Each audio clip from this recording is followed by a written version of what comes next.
আচ্ছা, এইটা কি? যেই মেয়ে কিনা সবজির নাম শুনলেই নাক সিটকাতো সে বলছে এটা এখন সে টিফিনে নিয়ে যাবে, তাও ২ থেকে ৩টা। শুধু কি টিফিন, সকালের নাস্তা হোক আর গরম গরম ভাতের সাথেই হোক, এটা কিন্তু দারুণ জমে যায়। স্ক্রিনে এখন আপনারা কি দেখতে পাচ্ছেন? বেগুন। হ্যাঁ প্রিয় দর্শক, আমি আজকে আপনাদের বেগুন দিয়েই দারুণ মজার আর ইন্টারেস্টিং একটা রেসিপি শেয়ার করে দেখাবো। আসসালামু আলাইকুম, আমি নীরা চলে আসলাম আজকে আপনাদের সাথে আর একটা ভিন্ন রকম আর ইউনিক রেসিপি শেয়ার করার জন্য। বাগান থেকে কিছু চকচকে তাজা বেগুন নিয়ে নিয়েছি, তারপর ভালোভাবে ধুয়ে পরিষ্কার করে একটা পিলার মেশিন দিয়ে আমি এটাকে এখন চিকন চিকন ফালি করে নিব। পিলারের একটা সাইড আছে যে যে কোনো সবজির বাকল ছিলে নেওয়ার জন্য, আর একটা সাইড হচ্ছে চিকন চিকন করে এভাবে কুচি করার জন্য। যেহেতু আমি হাতে খুব চিকন করে কুচি করতে পারি না, তাই আমি পিলারের সাহায্য নিচ্ছি। আপনারা চাইলে কিন্তু সবগুলো বেগুন বটি দিয়েই বা ছুরি দিয়ে একদম চিকন করে কুচি করে নিতে পারেন।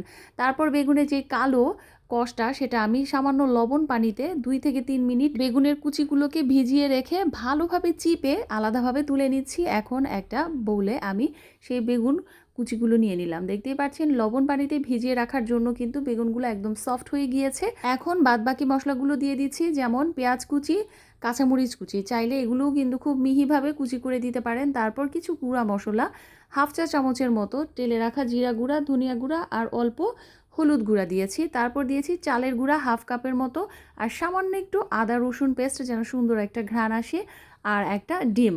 এটাকে কিন্তু মাখানোর সময় কোনো পানি ব্যবহার করা যাবে না, এরকম একটা টাইট ডো তৈরি করতে হবে। দেখতেই পাচ্ছেন যে কত সুন্দরভাবে মশলাগুলো বেগুনের সাথে আমি মেখে নিয়েছি। এখন হচ্ছে আসল জাদু। আমরা কিন্তু চাইলেই এই বেগুনের পাকোড়া বা বড়া যেটাই বলি না কেন, খুব সহজভাবে হাতে চিপে চিপে পেঁয়াজু সাইজের করে তেলে ভেজে নিতে পারতাম, কিন্তু যে কোনো জিনিসকেই একটু ভিন্ন রকমভাবে উপস্থাপন করে খেলে কিন্তু সেটা দেখতেও ভালো লাগে আর খাওয়ার মধ্যেও আগ্রহ বাড়ে।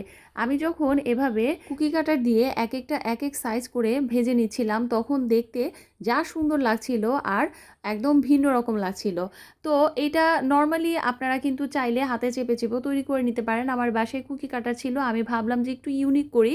দেখতেই পাচ্ছেন কতটা সুন্দর দেখা যাচ্ছে। এখন আমি আস্তে করে সবগুলো বেগুন বড়া লো মিডিয়াম হিটে ডুবো তেলে ভেজে নিব। এই তো, এটা একটু সময় নিয়ে ভেজে নিলে হয় কি মুচমুচে থাকে অনেকক্ষণ আর খেতেও খুব ভালো লাগে। যেহেতু ভেতরে ডিম দিয়েছি আর অল্প সামান্য করে মশলা দিয়েছি, তাই এটা সুন্দর একটা ঘ্রাণ বের হয়েছে। কেউ বুঝতেই পারবে না এভাবে তৈরি করে দিলে যে এটা বেগুন দিয়ে তৈরি। প্রিয় দর্শক, আমি কিন্তু সবসময় আপনাদের সাথে যে কোনো রেসিপি সহজভাবে শেয়ার করার জন্য চেষ্টা করে থাকি। আমার রেসিপিগুলো ভালো লাগলে প্লিজ একটা লাইক, কমেন্ট আর প্রিয়জনদের সাথে রেসিপি শেয়ার করতে ভুলে যাবেন না। দেখতেই পেরেছেন যে ভাজার সময় অলরেডি কতটা সুন্দর দেখা যাচ্ছিল এই বেগুন বড়াগুলো এক একটা এক এক সাইজে হওয়াতে।